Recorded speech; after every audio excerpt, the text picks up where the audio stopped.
Hai, kita ketemu lagi di TV channel Sejarah Indonesia Wajib by Noinzen.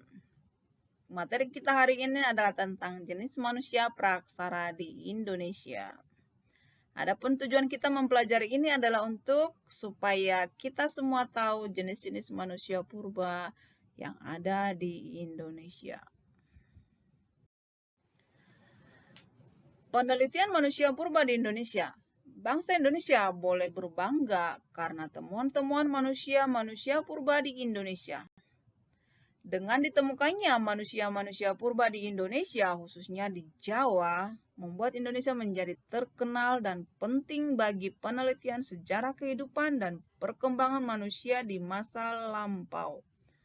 Oleh karena banyaknya fosil, temuan-temuan para ahli, akhirnya Indonesia sering mendapat julukan Museum Manusia Purba Dunia.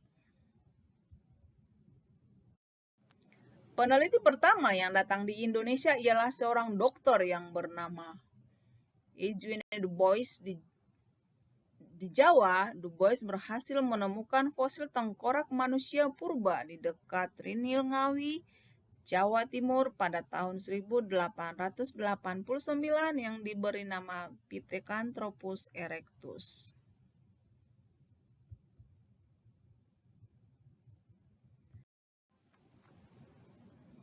Penelitian Eugene Du Bois ini sangat menggemparkan dunia ilmu pengetahuan, khususnya paleontropologi dan biologi. Hasil penelitian tersebut kemudian dipublikasikan ke luar negeri sehingga mengakibatkan studi tentang manusia purba lebih banyak lagi dilakukan oleh para ahli untuk menemukan fosil manusia purba di Indonesia. Berikutnya adalah Gerhard von Koningswald pada tahun 1931 sampai 1933 berhasil menemukan manusia purba di Ngandong, Kabupaten Blora, yang diberi nama Homo soloensis. Pada tahun 1936, von Koningswald berhasil menemukan fosil tengkorak kanak-kanak di Desa Perning dekat Mojokerto yang diberi nama Homo mojokertensis. Selanjutnya, pada tahun 1941, von Koningswald berhasil menemukan fosil yang sangat besar, kemudian diberi nama Meganthropus paleojavanicus.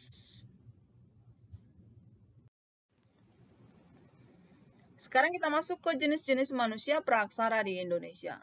Adapun manusia praksara yang pertama di Indonesia adalah yang pertama Meganthropus paleojavanicus. Meganthropus paleojavanicus merupakan manusia praksara tertua yang ditemukan di Indonesia. Fosil-fosil Meganthropus paleojavanicus ini ditemukan oleh arkeolog von Koningswald dan Mark di daerah Sangiran, Jawa Tengah, pada lapisan Pleistosin bawah. Koningswald menemukan fragmen rahang atas serta gigi-gigi lepas antara tahun 1936 sampai 1941. Adapun Marx, temannya, menemukan fragmen rahang bawah pada tahun 1952.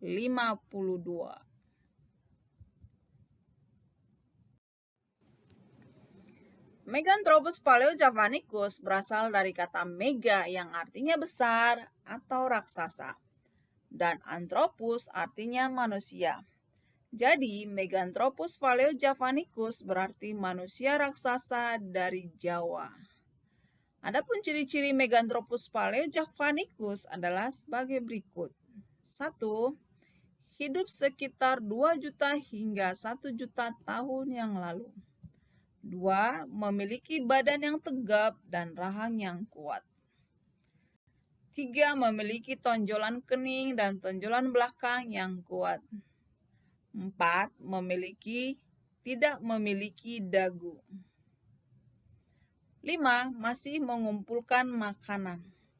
6. Pemakan tumbuh-tumbuhan dan umbi-umbian. Jadi boleh dikatakan bahwa Meganthropus ini adalah vegetarian kalau zaman sekarang.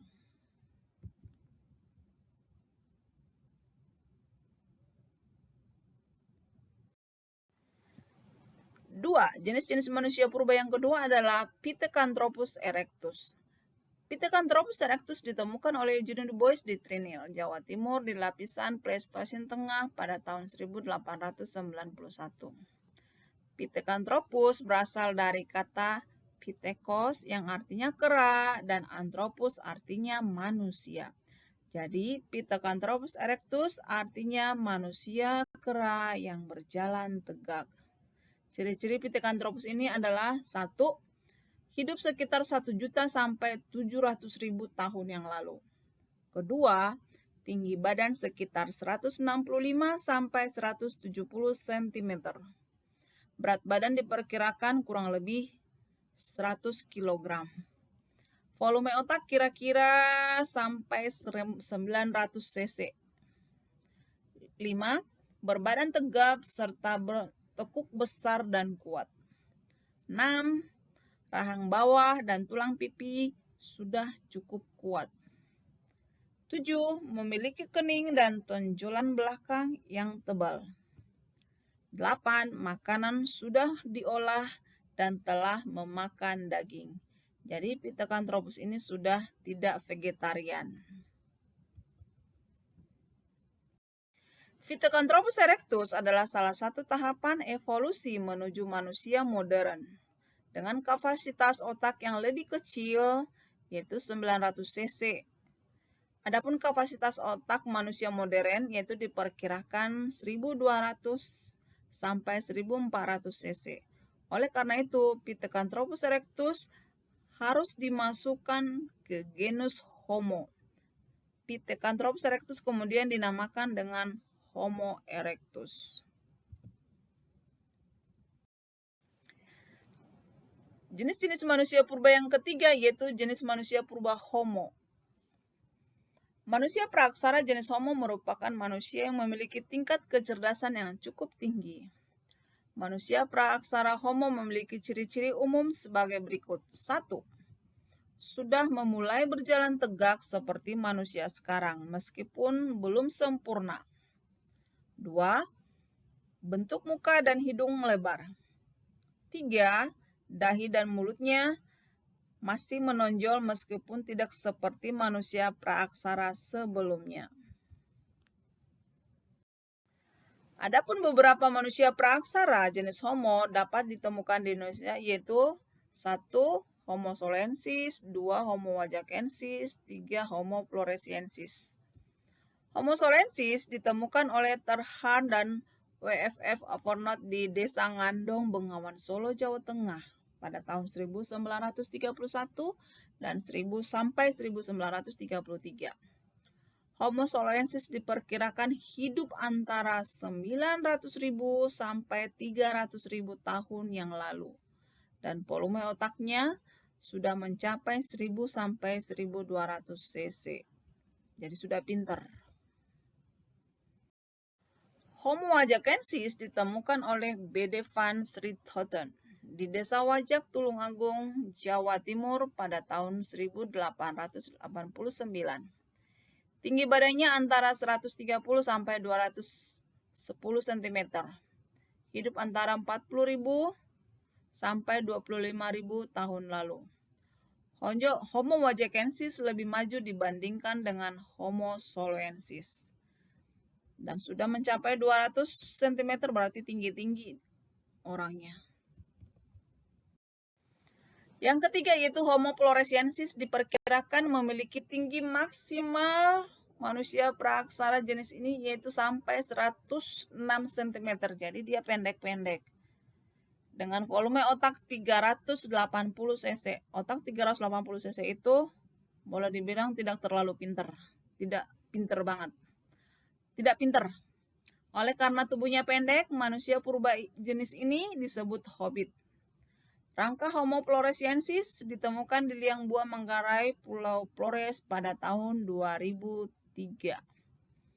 Homo floresiensis diperkirakan punah sekitar 50.000 tahun yang lalu. Nah, itulah materi kita tentang jenis-jenis manusia purba yang ada di Indonesia. Next, ketemu lagi kita di pertemuan berikutnya dengan materi yang berbeda. Oke, sampai ketemu di minggu depan.